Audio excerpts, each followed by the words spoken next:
Well, in the most Canadian fashion I can muster, what the hell happened, eh? Right. That's what people were asking online, eh? Right. What happened? Well, an accident is when 3 or 4 or 5 unlikely things happen at the same time. And I would say that's what happened. I mean, first of all, I spent last January with you in Zurich at a hospital. I wasn't in the hospital, but I was there most of the time. You were in the hospital a lot. I was in the hospital a lot, yeah. Well, I had to feed you, or make food for you. Yeah, he brought me steak. Through all of January, and you were getting some pretty invasive surgery done on your foot. And then your mom and I, Tammy and I, went to Australia and New Zealand for most of February, and that was actually not too bad a trip. Mm-hmm. I felt all right, and she was feeling all right too, but we knew her surgery for what was hypothetically a relatively treatable cancer was coming up in March, so that was hanging over our heads, although we weren't overwhelmingly worried about it. And then she went and had her surgery, and then we were informed 6 weeks after that, after she had recovered but was still suffering some pain, that the easily treatable and non-dangerous, slow-growing malignancy that we were told she had was, in fact, something fast-growing with something near 100% fatality rate within a year, regardless of treatment. Mm-hmm. Like brain cancer. Yeah. So completely that was deadly. We were told that in about 10 minutes. And so when we were just expecting if not a clean bill of health, at least a representation of what we'd already been told. And then she went in to have more invasive surgery, and hypothetically that worked, but it created terrible side effects. Mm-hmm. And that was the start of a whole other 6 months long nightmare of trying to deal with surgical complications, which we did eventually resolve, but not until the middle of August. In fact, literally not until the day of our 30th wedding anniversary. Yeah. So that was all hair-raising and stressful, to say the least. I mean, you and I have talked about that, but we seemed to have a life-threatening emergency on Tammy's part for about every 3 days for about 6 months. And then I had my own problems start to develop really with any degree of severity in about April, May, something like that. I had been taking benzodiazepines since 2016.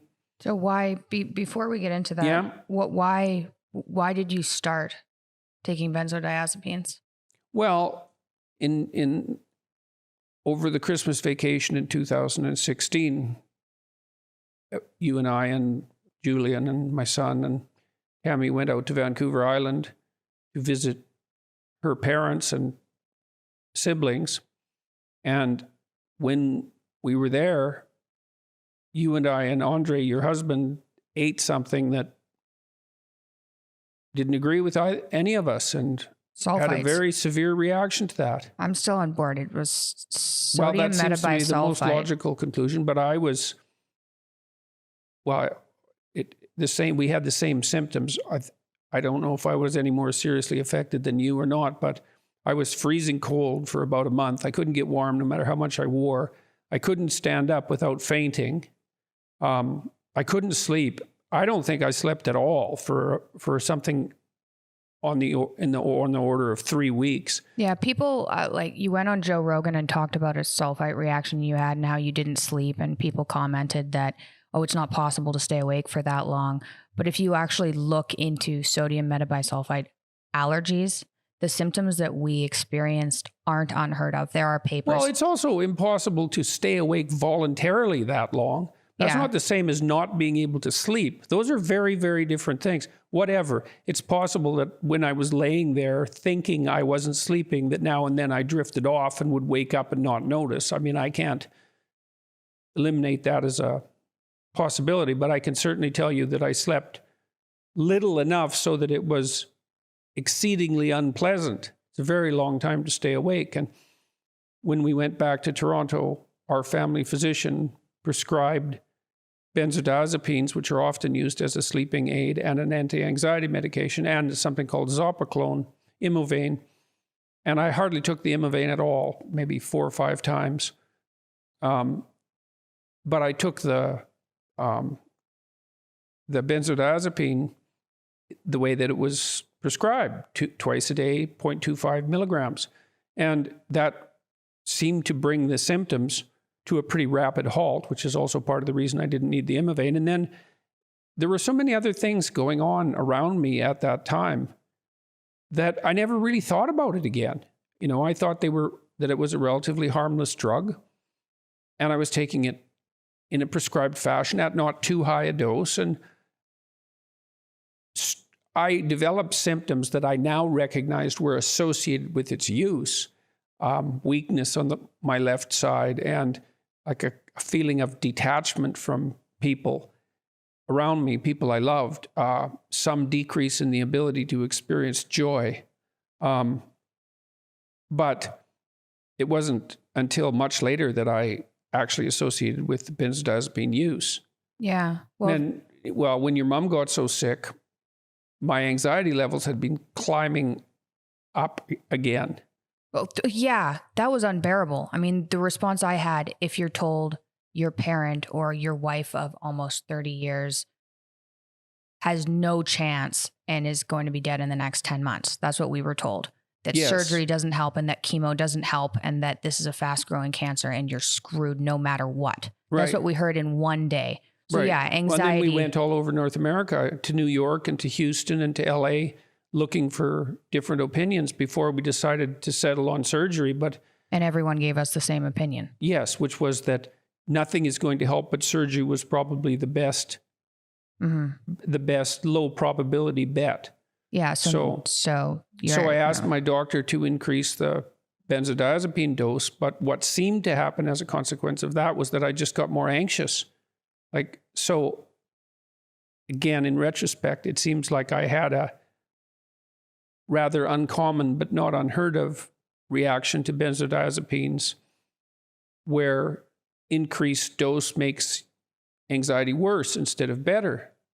So then at one point when things weren't getting better and Tammy was still in the hospital, I was trying to take care of her. We had lots of help.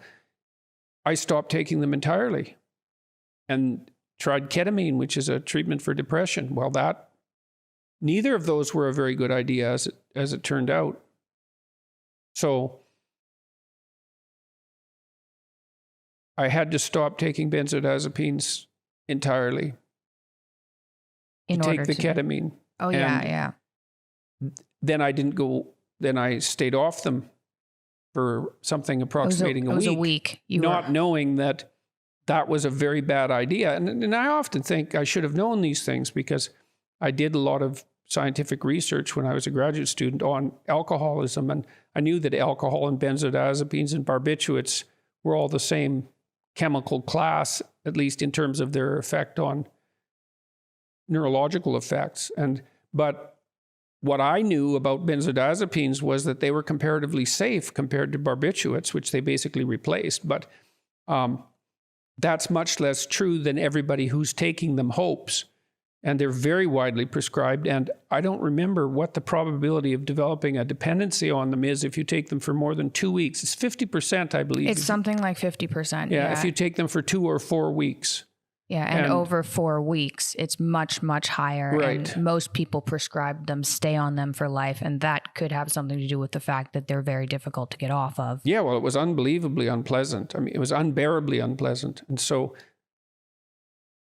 I started tapering off when Tammy was in the hospital, but I couldn't push that too fast because it wasn't bearable. And what do you mean it wasn't bearable? Well, my anxiety levels went higher than anything I'd ever experienced. And I also developed this condition called akathisia. And the best way I can describe that is that it was like being jabbed with something with a prod, like a cattle prod, something electric or something sharp, nonstop for hours, for all the hours I was awake. It was absolutely, I couldn't sit or lay down or stop moving. And even if I did get up and move, it wasn't like that made it better. I just couldn't stop doing it. It was horrible. Akathisia is horrible. It's like being whipped. That's another way of thinking about it. Although I really think I would have, sounds melodramatic, but I think if I had to pick whipping or akathisia, I suppose it would depend on how big a whip. But maybe not one of those. It wouldn't be an obvious choice. Those 5-pronged whips. Yes, yeah. Cat of nine tails, that might be worse. But it was plenty bad. Yeah. And things just fell apart more and more. Tammy recovered rather miraculously in the middle of August, but I continued my sort of downhill spiral and ended up in a clinic on the Eastern Seaboard that claimed they could do a rapid benzodiazepine detox, which was a complete bloody lie. Yeah. Well, what we figured was we didn't realize that there was this physical dependency until you stopped to try and do the ketamine. And then we tried tapering and you couldn't stand it because of the akathisia. And so we thought, well, let's go get some professional help. Right. And I went to the clinic on the understanding that they could do a multi-day detoxification and treatment for withdrawal. And when I got there, what they told me instead was that they'd substitute one benzodiazepine for another, which wasn't the least bit helpful because clonazepam was already a long-acting benzodiazepine, and they're easier to wean off than the shorter-acting benzodiazepines. And they had nothing to offer, essentially. I came out of that clinic worse than when I went in. So, like significantly worse. Yes. On 2 more sedative-like drugs in order to dampen down the akathisic symptoms. Right, which wasn't helping much. Given the fact that the benzodiazepines were causing the akathisia. Yes. Yeah. So, and then I went back to Toronto. That's November. And things maintained their downhill trajectory, apart from the fact that Tammy was recovering quite nicely, which of course was great. But then I ended up in the hospital in Toronto, and the hospital I ended up in was also worse than useless. Yes. So, and I don't remember this part of it from December 15th onward. You and Andre, your husband, took me out of that hospital and we went to Russia, of all places, near Moscow, to try a treatment offered by a clinic there that used... they used propofol and Dextor. Right. Propofol as a heavy sedating agent, which basically made me unconscious for 9 days. Yeah, so you were completely out for 9 days. Well, I also had pneumonia, which I developed apparently in the hospital in Toronto. Well, yeah, it was quite entertaining, the whole string of events. We got questions about, why on earth would you go to Russia when you could get, world-class care in North America? And the reason for that was because we had tried the Ashton protocol. Switching over to Valium, we tried the Ashton protocol, and lots of people have success with that, although it sounds horrible. And lots of people don't have success with it. Yeah, I put out the first family update we did was when you went to the first rehab center in the States. And after I put that out and said, this is what's going on, I had hundreds, if not thousands of people respond, telling me how horrible benzodiazepine withdrawal could be, how they couldn't work, how they were pacing around their backyards for a year. And they basically said, just keep him alive. Make sure he stays alive. The psychiatrists that I spoke with said, when I asked them how long the akathisia was likely to last, they said, well, it could be 2 years. And I thought, no one could live like this for 2 years. It's like, you can't live for 2 years if you're being constantly prodded with something excruciatingly painful on a moment-to-moment basis. It's just not, and there's no escape. There's no relief. that's just not possible. It wasn't possible. Or the reason I did survive certainly wasn't because I was enjoying my life. The reason is that I had family that I was very attached to, and friends who went above and beyond the call of duty, helping to care for me. But the experience was intolerably dreadful.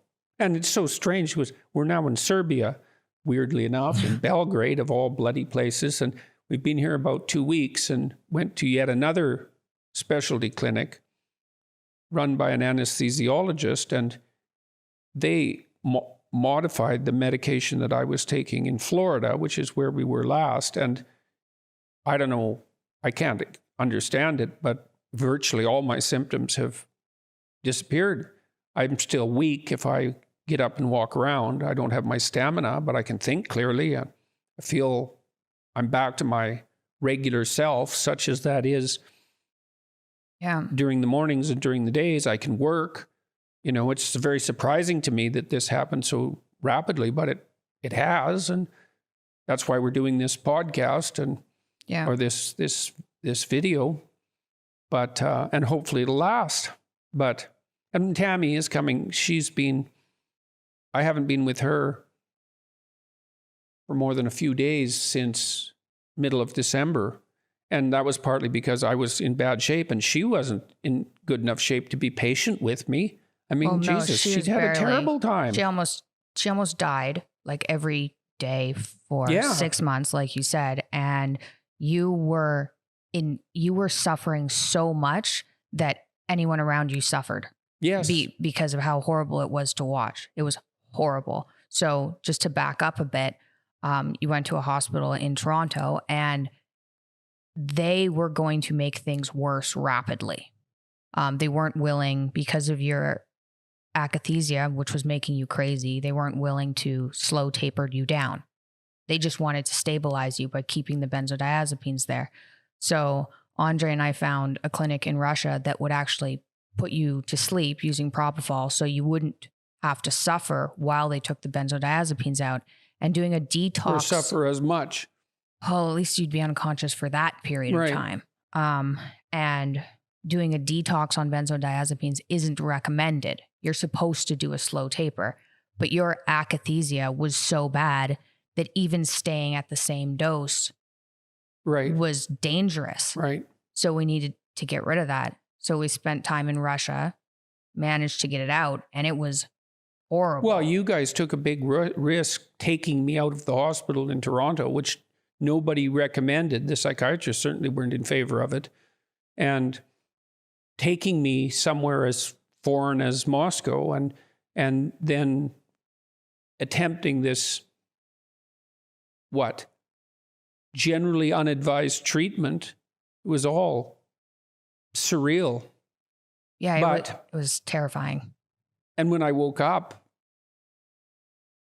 so as I said too, that was complicated by the fact that I had developed pneumonia in both lungs. But when I woke up, I was first catatonic and then delirious. I can remember the delirium that lasted a whole day, consisted of a sort of dreamlike hallucination that I had been kidnapped by. You were delirious for 9 days? 9 days? Yeah. 9 days. You remember the last day. Yeah, I remember that I was kidnapped by people, oddly enough, who lived in Florida.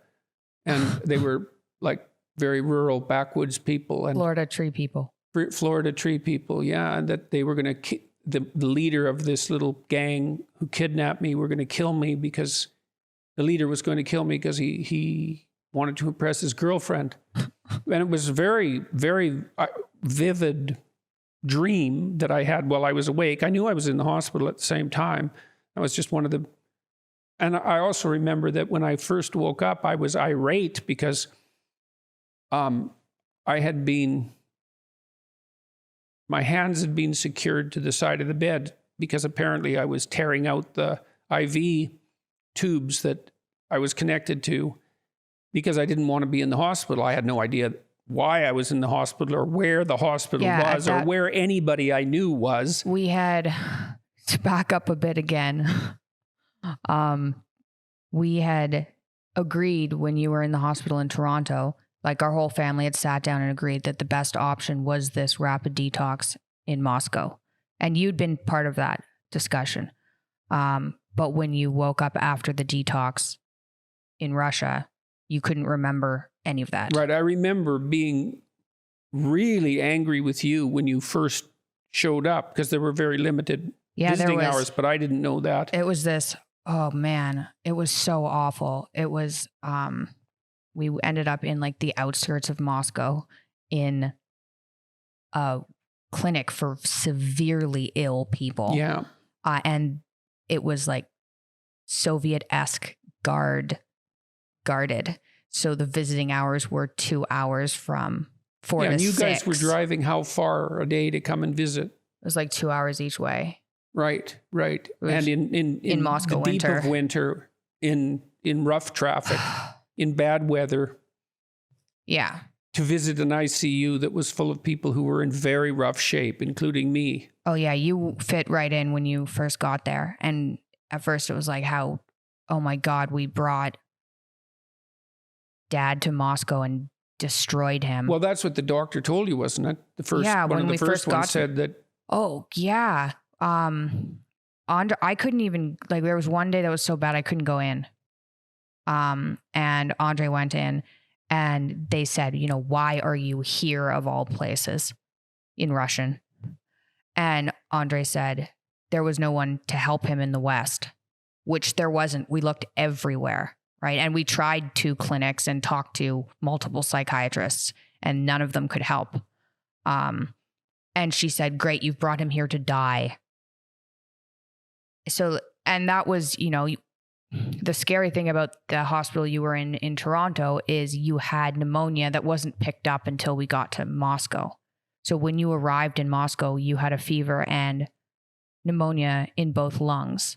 And so when they sedated you, and they intubated me as well. They had to intubate you during the sedation because of the pneumonia. So we weren't getting care anywhere, and getting off of benzodiazepines almost killed you. And the place in Russia managed to stabilize you, but it was...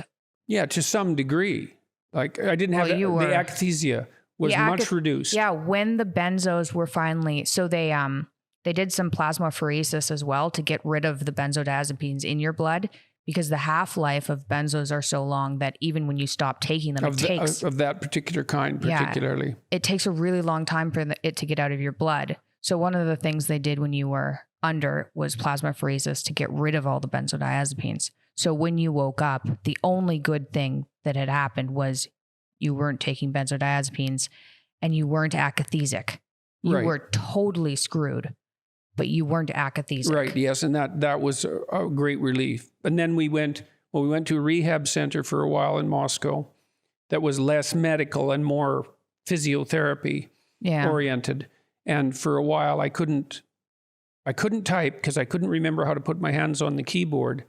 I couldn't walk up and down stairs because I couldn't see the stairs properly. I couldn't do up buttons. And one night I got up to use the washroom and then came back into my bedroom and I couldn't remember how to lay down. I tried for about 40 minutes. I couldn't remember the sequence of actions that would enable me to lay down. So this was probably 2 or 3 in the morning. I ended up calling for a nurse so that the nurse, who was a very helpful person, could come in and tell me how to lay down. So that was very strange, kind of cortical blindness. So I stayed in there for 2 weeks? Mm-hmm. And then we went to Florida, where we thought it would be sunny and easier to recover, which it might have been. But when I was in Florida, my anxiety levels were, I wasn't akathesic most of the time, but my anxiety levels were unbearably high. And that finally got so bad that I had family members there who were taking care of me. You were there, of course, and Andre, but also my parents, my sister, some friends. Tammy came for a while. My son came for a while. But it got to the point where it was obvious that just the care of family members, no matter how well-intentioned, wouldn't be sufficient, and B, was just too much to ask of people. The responsibility was too great.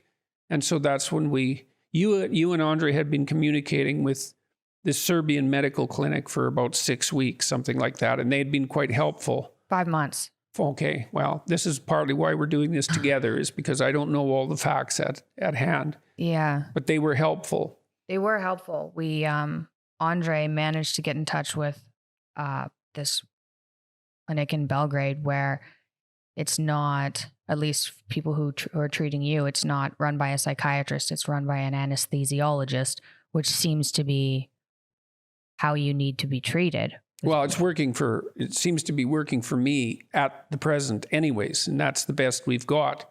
And it's pretty good because I felt better. Probably I felt better. See, there are things about the benzodiazepines too that I didn't really understand until I began to decrease their use. I had become quite isolated from my family members. Yeah. It was most noticeable, I would say, in my relationship with my son.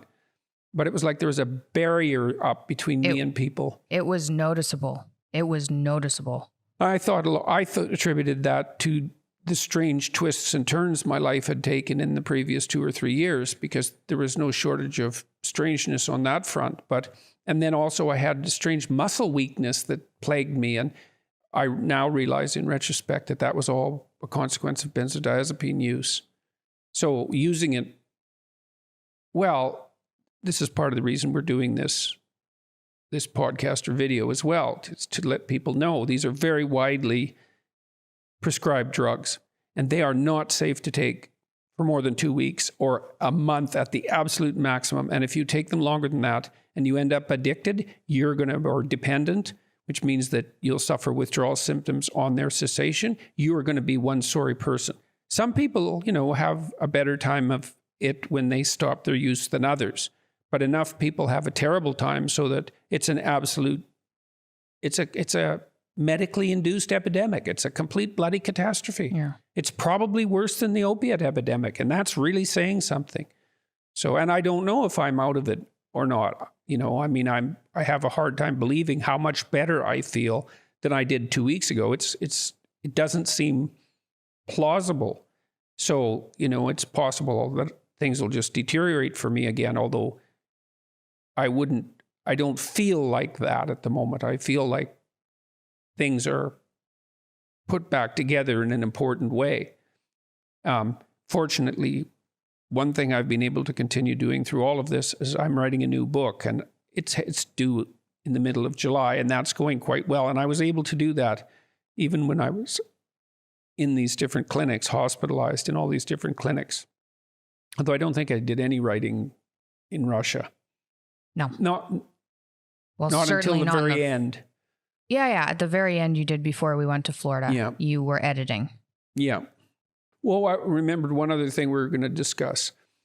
Some people, okay, first of all, I've had a tremendous amount of support from family members and friends. Like, really, I mentioned this earlier, but it's worth mentioning again. People have gone far beyond the call of duty to help me and Tammy and I in the last year and a half. And there's been an unbelievably massive outpouring of public support, which has really taken me by surprise in some sense, because, it's one thing to express your condolences if you're discussing someone who, like my wife, is suffering from something clearly that's clearly not of her making, cancer, for example.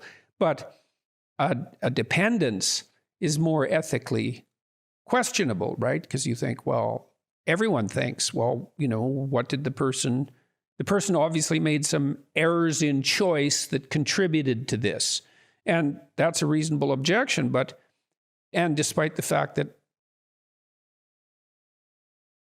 there are many people who found that their opinions didn't align with mine, let's say, the proportion of negative comments I got about what I was going through was very small. So that was really something.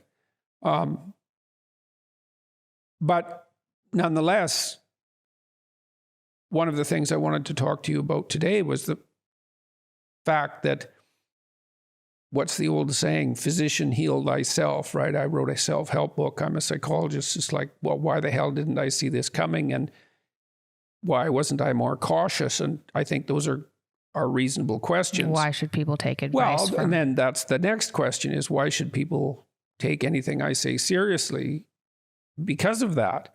And I guess what I would say is, if you're going to wait to learn from people who don't make mistakes, or don't have tragedy enter their life, you're going to spend a long time waiting to learn something.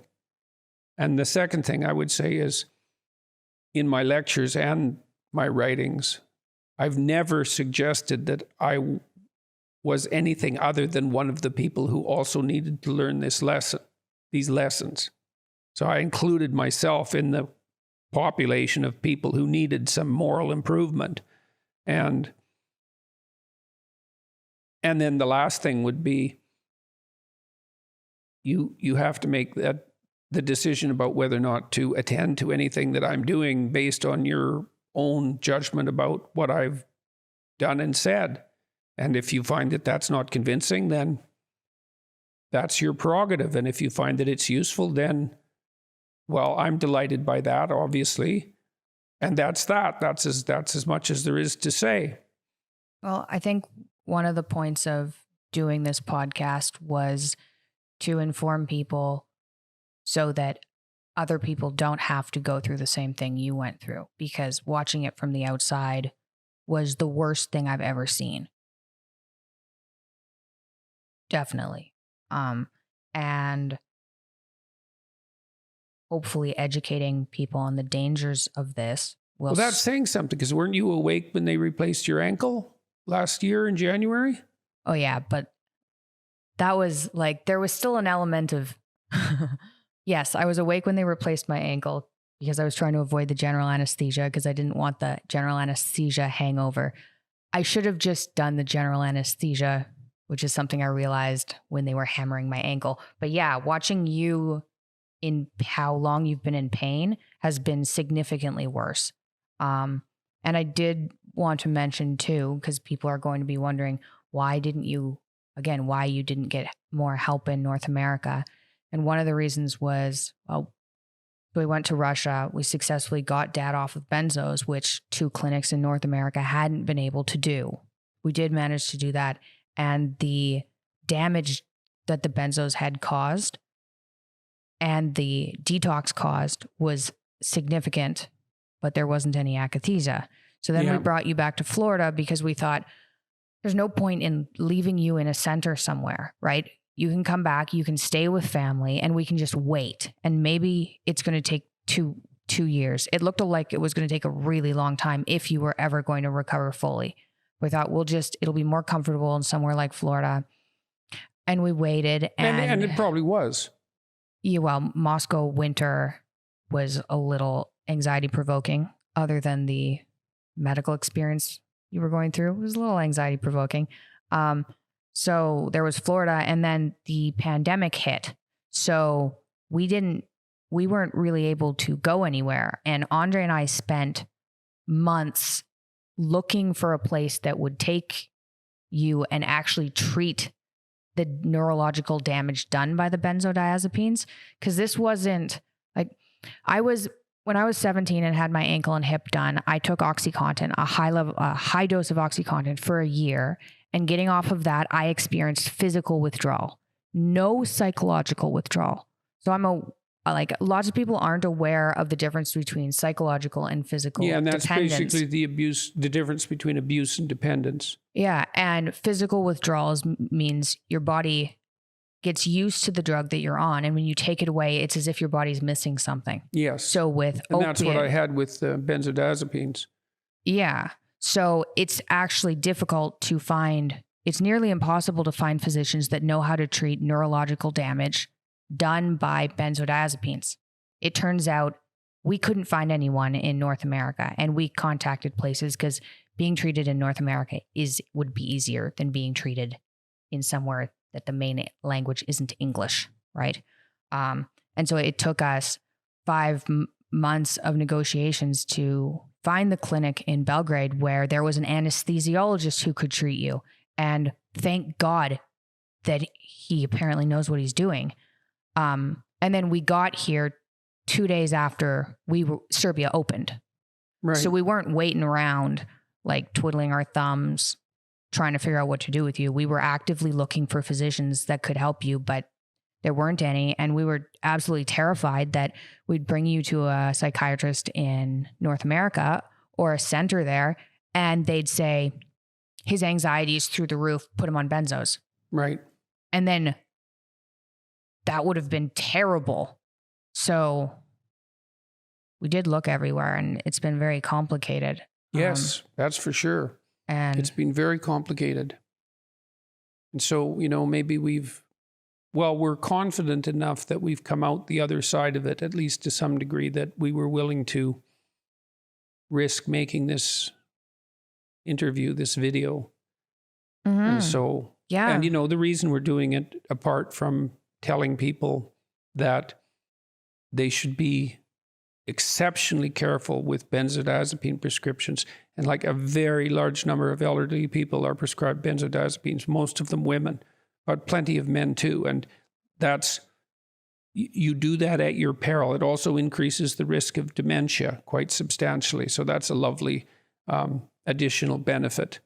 So watch it. It's a catastrophe that benzodiazepines are being prescribed the way they are so broadly. And so there's that. But then also we felt that because, I don't know how you'd say it, because people had been party to my certain elements of my private life and me to theirs, perhaps, that it was morally obligatory to bring people who are interested up to date on what's occurred. So far, so good. It's been nice to see you and Andre get a break for at least a couple of weeks. And it's been really nice not to be terrified out of my mind in Florida, the best I ever got was not petrified with anxiety, but close to it. And yeah. I had that for a few days in a row, a couple of times. But here, my hand has a tremor, my left hand. Yeah, one of the things with benzodiazepine dependence is it increases your seizure risk after you stop taking them. So this is how serious, to give an example about how serious this physical dependency can be, is for some people, even on a low dose of benzodiazepines, if they become dependent on it and stop, they can have seizures. That's how intense the brain changes can be. Right. So on each seizure increases the risk of the next one. You've been at a seizure risk for 6 months. You're still, if you're not on anticonvulsants, so then you have tremors everywhere and you're at a seizure risk. Right. That's ridiculous for 6 months after taking a after drug. Stopping. Well, that's right. Yeah, because stopping I haven't completely. Well, it was interesting too, because I was so appalled by what the benzodiazepines had done that, I went from 4 milligrams a day to 0 last May, and that wasn't tolerable. So I went back up, but not to full. Part of the reason you did that is people would be like, why would you do that? You're supposed to taper. First of all, if you don't know about benzodiazepines, it's not obvious that you have to taper. But you also went to a psychiatrist to deal with your worsening anxiety that you thought was mainly attributed to mom's cancer. And his suggestion was try ketamine and stop the benzodiazepines. Right. So that was the first psychiatrist we tried. Yes. Right. And we saw at least 5 of them in different areas before we got to Russia. So it's not like we didn't give North America a good try. It's just, you ended up, you got worse and worse and worse. Well, what the psychiatrists there generally insisted on doing was, quote, treating the underlying problem, end quote, when the underlying problem was benzodiazepine withdrawal, not some other issue. Yeah. They didn't know what to do with benzodiazepine withdrawal, so they tried to treat something they didn't know what to do with that didn't exist. Yeah. or at least in all probability didn't exist. Yes. You got treated by, you went to 2 different clinics and then multiple other psychiatrists, and they tried to treat your underlying problem. Yes. Which we had to have huge arguments about. No, this isn't there's no underlying problem. This is a benzodiazepine dependency and we need to get him off of it, but he can't tolerate it because of the akathisia.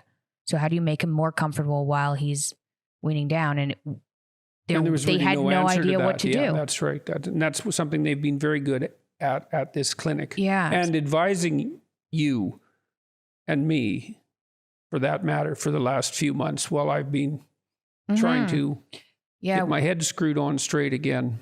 Yeah, they tried helping us from afar, but we needed more help than that.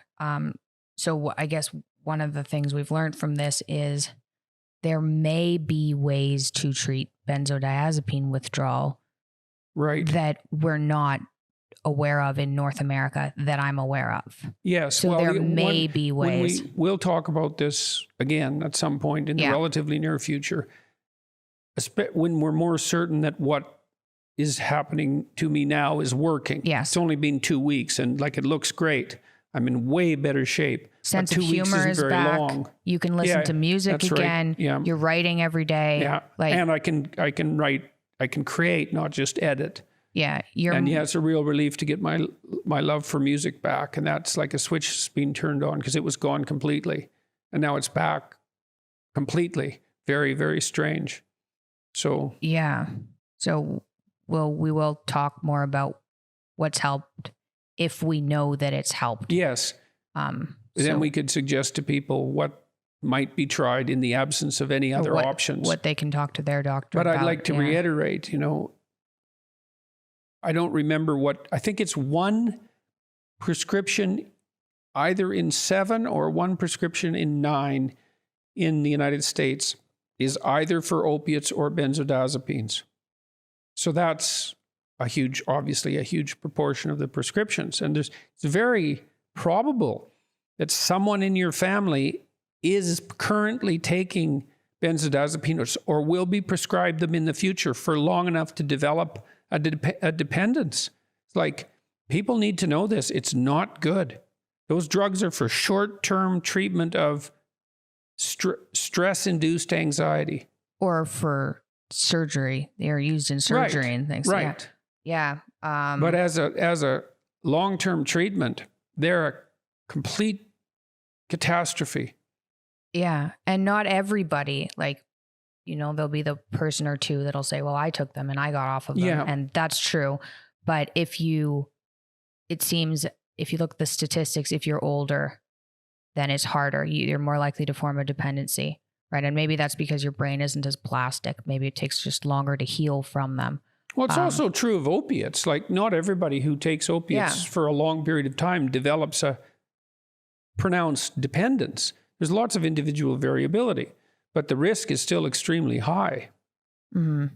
I had people message me after the video in September saying they'd gotten off of multiple drugs, and that benzodiazepines had been the most difficult by far. Mm-hmm. People with experience with opiates as well, or heroin or something, said benzodiazepines was a completely different. Well, I'd had bouts of depression before last fall, let's say, in my life, and I would have to say those were among the worst experiences of my life. But I'd have to say that after searching long and hard for something that was worse than depression, I finally discovered it in akathisia. Because depression was, remember we talked about that, right? And because you had suffered bouts of depression as well as the arthritis. And one definition we'd agreed on was that being depressed was like hearing that your dog had just died. Yeah. And remembering that continually. And then it's your dog worse. died and you thought that, and that was a dog you actually liked a lot. You thought, well, that's bad, but it's not nearly as bad as depression. Not even close. Right. Not even close. I thought it was going to be as bad, but then my dog died and I was like, nah, depression is way worse. Sucks the joy out of absolutely everything. Can't even see colors vividly. Mm-hmm. Like the joy out of seeing colors, which you don't even think there's joy associated with that, but Right, because, well, with severe depression, you lose positive emotion and gain a lot of negative emotion. But with this akathisia, it was like all of the negative emotion associated with depression, plus a very high level of anxiety, plus no positive emotion at all, plus the inability to ever relax, even for a moment. And so it was... Yeah. I wouldn't recommend it. Yes. So watch the hell out for benzodiazepines. They're probably not your friend, or if they are, they're not your friend for very long. So, yeah. And one of the weird things, I was prescribed lorazepam for sleep. I didn't take it very often because I found it didn't work very well. Thank goodness. But the funny thing about them, especially at a low dose, is they don't, or they didn't for me anyway, induce any type of euphoria. So when you take an opiate, when I took the OxyContin, I didn't like it, but there was some sort of high that had to do with the pain medication. But with the lorazepam, there was just an absence of something. So I think it's probably a sneakier drug to be on. right. Because... Well, I think that's partly why I didn't notice what it was doing to me too, is that there was no immediate effect in the day of taking it. I mean, I stopped having that terrible reaction that we attributed to food. And so that eliminated the insomnia and the anxiety, but there was no noticeable effect from the benzodiazepines. And so I just never paid any attention to them. It never occurred to me that they could be causing me serious long-term damage. You'd also taken SSRIs for over a decade. Yes, so it's and like they were very antidepressant, anti-anxiety medication. It turns out those are not the same medications at all. Well, and I even knew that to some degree, because I knew that SSRIs, the antidepressants, were much more effective long-term treatments for panic disorder than benzodiazepines. You know, but it's quite shocking to me, actually, that I didn't know, despite my professional specialty, that I had no idea how catastrophic benzodiazepine use could be. Anyway, well, psychologists aren't psychiatrists. Psychiatrists prescribe medications. Psychologists counsel, right? Right, but it's still useful to keep up on the relevant literature. Oh, now you know. Yes, well, now I definitely, I don't think I'll forget that. Yeah. Yes. So, you know, it's funny, maybe we'll stop with this. Once I started to decrease my use of benzodiazepines, I was never tempted to go back up, except right at the beginning when I went to zero and had to. Well, you were going to have a seizure. Yeah, it wasn't good. I couldn't even communicate with you. But I thought after I got out of the Russian hospital that even if someone put a gun to my head and said, take this, I wouldn't. Well, I really think that for me, it's no overstatement to say that for me, the consequence of benzodiazepine withdrawal were worse than death. So, yes, that is what it looked like from the outside. Yes, well, it you know, you don't want to say something like that lightly, you know, but there were lots of times, plenty of times when it would have been preferable, as far as I could tell, just not to be there than to experience what I was experiencing. When you're in pain, people who are being at a certain level of pain is like that. Right? Yes. If you're walking around, you know, anything over really like a 7 or an 8, you can't stand it. Yeah. So that's what it looked like from the outside. Well, the other thing that the benzodiazepine withdrawal did that was absolutely dreadful was produce a sense of time distortion. So this was really obvious when I first woke up in Russia. Like the first day that you and I could speak again, you were wheeling me around in the aisle of the corridor of the intensive care unit. I was going to be wheeled around until it was time to eat. And I must have asked you how many times in 10 minutes what time it was.